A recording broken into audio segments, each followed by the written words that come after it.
პირველი თავის მეორე ქვეთავი ევრაზიის კონცეფცია. მე-20 საუკუნის პირველი ათასწლეულების მსოფლიო თუ სამოქალაქო ომებმა, რევოლუციებმა და დიდმა ემიგრაციამ ხელი შეუწყო ევრაზიული რუსეთი ევრაზია მოძრაობის წამოწყებას. თავად კონცეფციის იდეურ წანამძღვრად განიხილება სლავოფილური შეპასუხება პოლონელი მწერლის ფრანცისკ დუხინსკის დეკლარაციაზე. დუხინსკის მიხედვით, რუსეთს არაფერი აქვს საერთო ევროპასთან და რუსები არიან მონღოლური, თურანული, არაარიანული ტომების ნაზავი, ავტოკრატული მმართველობითა და ცარათით, კესარიდან მოდის რა, ცეზარ კესარიდან გამოდის მეფე, რომლისაგანაც მცირე რუსეთისა, უკრაინის და თეთრი რუსეთის ბელორუსმა ხალხებმა პოლონურ სახელმწიფოსთან ერთად უნდა დაიცვას დასავლეთ ევროპა. ბაზაბლუკ. თუმცა ევრაზიანელობა მაინც არაა სლავოფილობის პირდაპირი გამოვლინება. ევრაზიანიზმის ფენომენი უფრო იმიგრაციულია და მომდინარეობს განცდიდან, რომ დასავლეთმა 1917-21 წლებში უღალატა რუსეთს, ეს ვიღაც სხვა ავტორია, ფიჯეს ან ფაიჯს. ევრაზიანელები თავის მისიას ხედავდნენ წარმოსახულ ახალ ხანაში, როდესაც არა მხოლოდ რუსეთი, არამედ მთელი დასავლეთი მოიცვა კრიზისმა, რომელმაც ამოწურა თავისი შესაძლებლობები და გაღწნის პირასა. ამდენ ემუქრებიან რუსები, ხედავ. მას არ სწადია დასავლეთი გადალახოს, როგორც მისგან უცხომ და უზიარებელმა. არც იმას განიზრახავს, რომ თავად დასავლური ცნობიერებით, ანუ აზრითა და მეთოდებით გააკეთოს ეს. მას სურს არა მხოლოდ ვიწრო ნაციონალური, არამედ საყოველთაო კათოლიკე. რუსმა ხალხმა საკუთარ თავში უნდა გადალახოს დასავლელი ადამიანი და იმედოვნებს, რომ ამგვარად იგი დასავლელი ადამიანი ზოგადად დაიძლება. მომავალი ეკუთვნის სამართლებრივ სახელმწიფოს, რომელიც შეძლებს მტკიცე ძალაუფლება, დიქტატურის საწყისი, სახალხო მმართველობასა და სოციალურ სიმართლესთან გააერთიანოს. ეს ერთგვარად ნაზიარებია მართლმადიდებლურ დოგმატურობას, სადაც სოციალური სამართლიანობა მარადიული ფასეულობებით განისაზღვრება. ბაზაბლუკ ამ იდეას მისდევდა ილინიც, ფლოროვსკიც, ბერდიაევიც, თელი ამ სასტავი და პუტინის საყვარელი ფილოსოფოსები არიან ილინი და ბერდიაევი. ერთ-ერთ ადამიანს რო უთხარი, ვისაც ბერდიაევზე სადოქტორო აქვს დაცული, ხა ავტორიტეტ პიროვნებათა საქართველოში.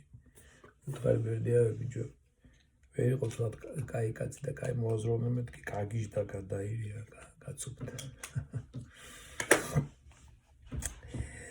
ეს კი სწორედ ის ფასეულობებია, რომელიც რუსული მართლმადიდებლობის მიხედვით აღემატება ადამიანის უფლებებს. მის მიხედვით ადამიანი არის დაცემული არსება. მაშინ არ იყო ადამიანის უფლებების კონვენცია ჯერ, მაგრამ ეს არის ზოგადად შემდეგ ესე ჩამოყალიბდა. მის მიხედვით ადამიანი არის დაცემული არსება. მას თავისუფლება და უფლებები მხოლოდ ღმერთისა და ეკლესიის სამსახურისათვის აქვს მიცემული, რათა თავი სიზეციური მოწოდება განახორციელოს. ეს როგორ მიდის, они все сдохнут, а мы пойдем в рай. Путин როიტ. ისინი ყველანი დაიღუპებიან, сдохнут, ჩაძაღდებიან, ხოლო ჩვენ წავობთ სამოთხეში. ესე იგი ადამიანი არც ადამიანი, მანამ სანამ მართლმადიდებლურ ეკლესიას ან აი ამ ევრაზიულ რაღაც იდეას. ფლოროვსკი ბოლომდე აწობოდა ამ იდეას. ევრაზიას აღარ მერე გადავიდა ელინო მართლმადიდებლობას. ევრაზია ბოროტსკი და ის ითვლება ახლა კორიფე თეოლოგად მართლმადიდებლებისთვის. მაგალითად, ლეო კარსავინის იდეა სიმფონიური პიროვნება ინდივიდუუმოეს, ანუ ცალკეულ ადამიანს სიმფონიურ პიროვნებათა პირამიდაში განუსაზღვრავს უდაბლესის, უდამორჩილებულესის მდგომარეობას და წარმოადგენს უქონუესსა და ყველაზე ნაკლულ საფეხურს. სამყარო კი არ არის სიმფონიური პიროვნებების იერარქიული ერთობა. სამყარო კი არის სიმფონიური პიროვნებების იერარქიული ერთობა. სიმფონიური პიროვნება არაა კერძო ინდივიდი, არამედ ოჯახი, საზოგადოებრივი ერთობა, ერი და ასე შემდეგ. სწორედ ზეინდივიდუალური თუ წარმონაქმნია სიმფონიური თუ არ უნდა. სწორედ ზეინდივიდუალური წარმონაქმნია სიმფონიური პიროვნება.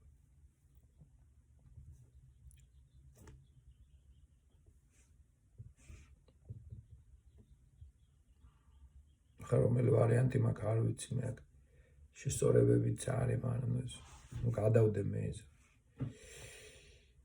კერძო ადამიანი არცა საერთოდ პიროვნება როგორც ასეთი შაპოვალოვია ვიღაცა ამას წერს. ადამიანის უფლებებზე აღმატებულ ფასებულობებზე საუბრობს პუტინიც. პუტინი ამტკიცებს, რომ რუსეთში აღმოცენებადი მმართველობის ფორმა შეერწყმება საყოველთაო იდეალებსა და დაუსაბამო რუსულ ფასეულობებს, რომლებმაც გაუძლეს დროს. ან გადაჭრით უარყო შემოეტანა სხვა ქვეყნებიდან აბსტრაქტული მოდელები და სქემები. ერთგან მათ აფთრებადაც შაკალი. მოიხსენებს. ტურებად.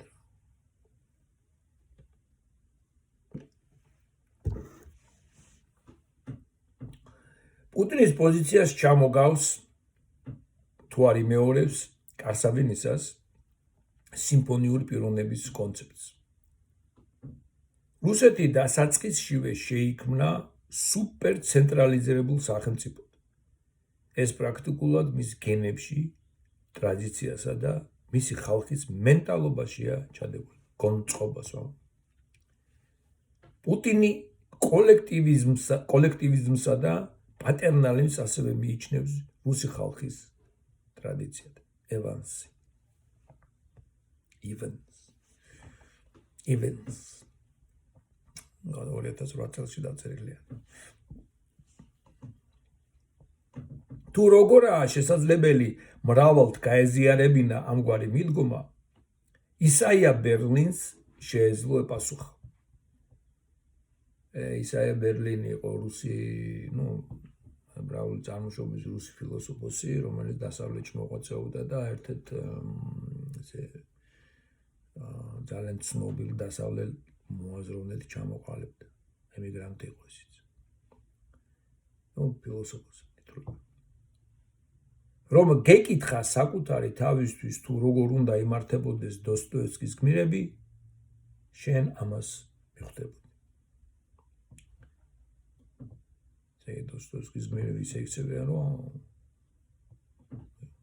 თუ ამაზე იფიქრებ, თუ ეს ადამიანი როგორ უნდა მოაქციო ერთმანეთთან, აი ამას.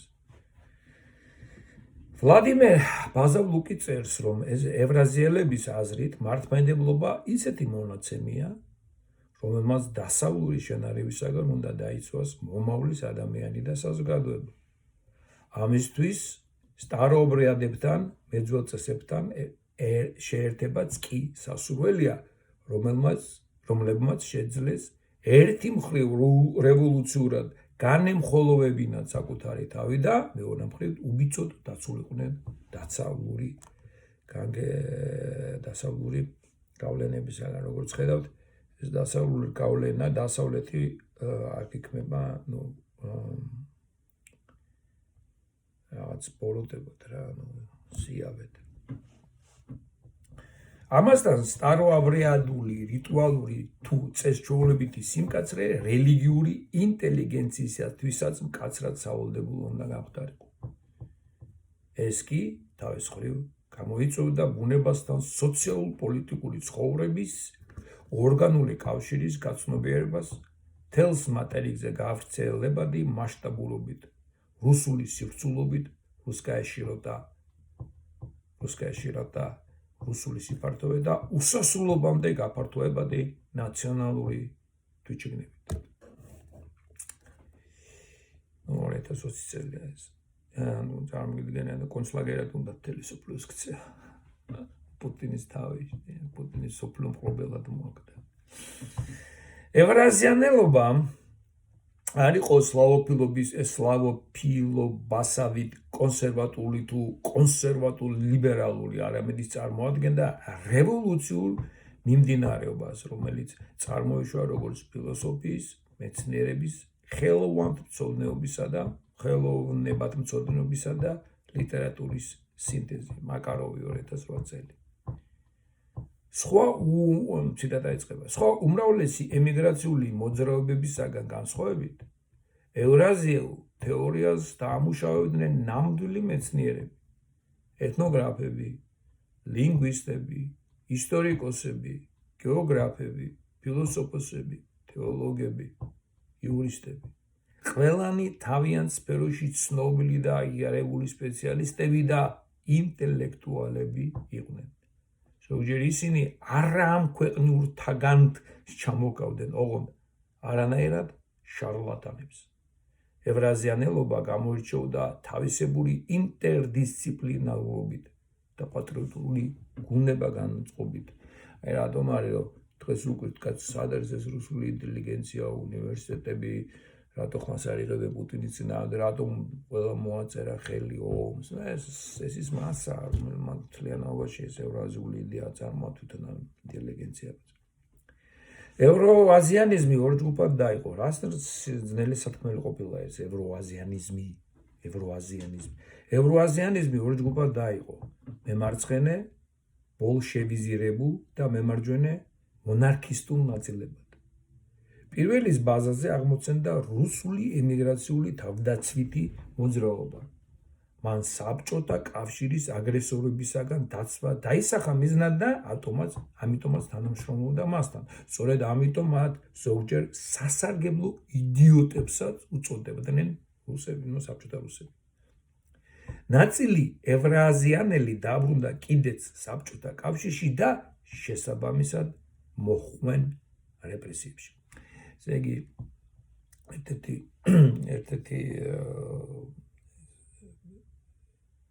ყოფილი კგბ-შნიკი ლაპარაკობს, რომ ასე გვასწავლიდნენ რა, რომ როცა ინტელიგენციას შეიყვანონ დასაკითხად, აუცილებლად უნდა ჩაისვაროს, ეს უნდა წავიდეს პირდაპირ კგბ-ით, უნდა ჩაისვაროს, ჩაიჯვასო რა მოკლედ.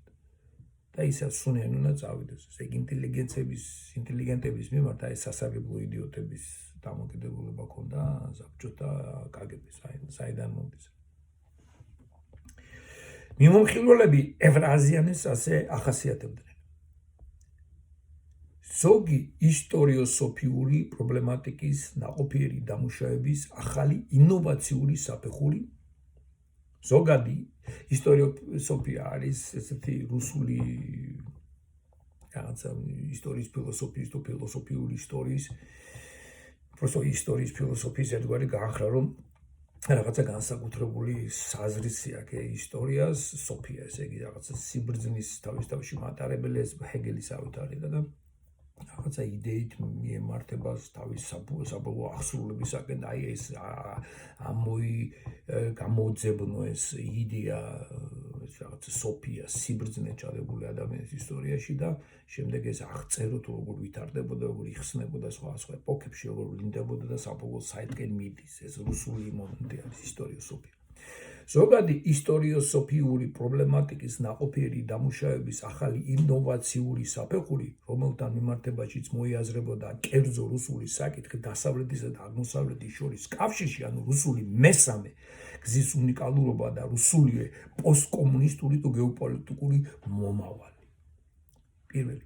რუსეთის გეოეთნიკური ხასიათი, მისი ადგილგანვითარება, მესტორაზვიციე. ნამდვილი უბრალოდ მესტორაზვი აღმოცენდა. როგორც ქვეყნის სახელმწიფოდ ჩამომაყალიბებელი ფაქტორი. მეორე, რუსეთი ევრაზიის პრობლემის დაყენება, როგორც რუსული იდეის გარდაქმნა აღმოსავლეთ დასავლეთ შორის მისთვის დამახასიათებელი ოპოზიციით და მესამე, წარმართველი იდეის, წარმართველი ქვეშრის, სიმფონიური პერსონალურობის და იდეოკრატიული სახელმწიფოს მნიშვნელობის აღიარება რუსეთის ახალი სახელმწიფოებრიობის ჩამოყალიბებაში. პირველი წანდადება რაღაც არასწორად მაქვს მე მგონი ხსაძს. ზოგადი ისტორიოსოფიურ პრობლემატიკის ნაყოფიერი დამუშავების ახალი ნოციური საფეხური, ხო, როგორც ამათობ ჭხილებში. კვადრატობ ჭხილებში. რუსეთის ისტორიული მისიის გააზრებისას არ ხდება წარსულის რომელიმე საფეხურის თუ გამოვლინების უარყოფა. არც ბოლშევიკურ კომუნისტურის. არამედ მათი ათვისება რუსულ და ევრაზიულ ისტორიულ ტრადიციაში. ამასთან, ციტატა აქვს, იგი ცდილობს შეაწყვილოს აზრის საქმესთან, ხოლო თავის ზღვრულობაში თეორიულ შეხედულებათა და სისტემასთან ერთად მიდის მოქმედების გარკვეული მეთოდოლოგიის წინ წარმოწევამდე. ბეზაბლუკ, წინა იყო მაკაროვი, ეს არის ბეზაბლუკი ვიღაცა. ადგილ სივრცე განვითარების იდეა ფრიად მნიშვნელოვანია. ასეთივეა დემოკრატიული წესწყობილობის ჩანაცვლებადობა, იდეოკრატიული ერთკერძო იდეა მართლობითი პოტენციურად православнული წყობით. იდეოკრატიულობა, იდეა არის და კრატოს არის ძალა, იდეა ძალა, ესე რაღაც არის რაღაცა იდეა და რომელი იდეაც მოიცავს, ესე იგი, შემთლიან აზროვნებას. მთავარი იდეა არის იქ, ერთი უკვე მოცემული განსაზღვრული იდეა და იმ იდეას მისდევ რა. ამის ძალიან ადვილია მათთვის, ვინც საბჭოთა სკოლები გამოიარენ. ისტორია იქნება თუ რაც არ იქნება და ყველაფერი უნდა ჩამჯდარიყო აი კომუნისტური იდეისაკენ მსვლელობით, რა მსოფლიოს კომუნისტური იდეისაკენ მსვლელობით.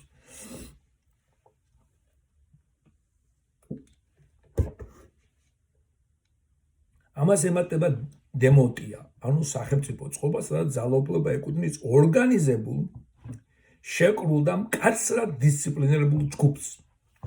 დიმოს რა. თანასწორთა შორის უფრო თანასწორ.